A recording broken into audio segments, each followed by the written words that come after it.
అంతా బాగానే ఉంది. ఏదో లోటు కనిపిస్తుందే. ఆ రాముడు పక్కన సీత లేదు. ఆ లోటుని భర్తీ చేస్తాను.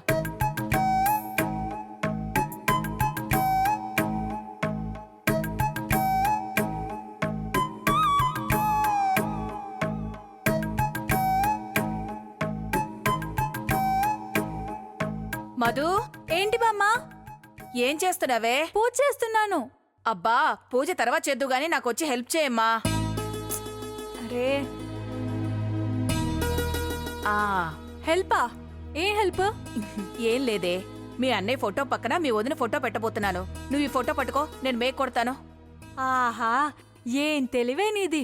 ఫోటో కింద పెట్టుకొని మేక్ కొట్టుకోవచ్చు కదా. అవును కదా, ఈ ఐడియా నాకు ముందే రాలేదేంటి? ఐడియా రావాలంటే ముందు బుర్రుండాలి కదా. ఆ కరెక్టే కదా. ఏమన్నావే?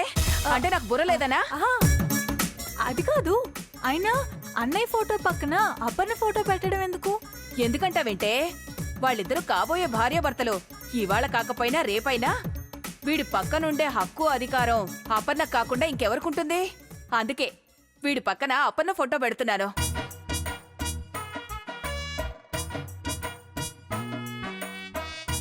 ఈ ఫోటో గనక మీ అన్నయ్య చూశాడు, ఎగిరి గంతేస్తాడు.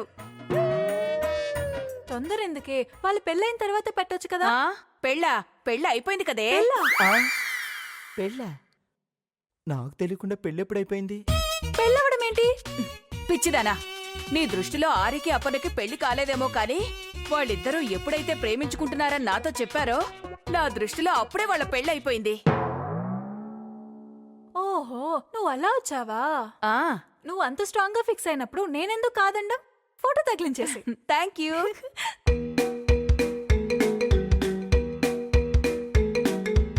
ఏదేదేది?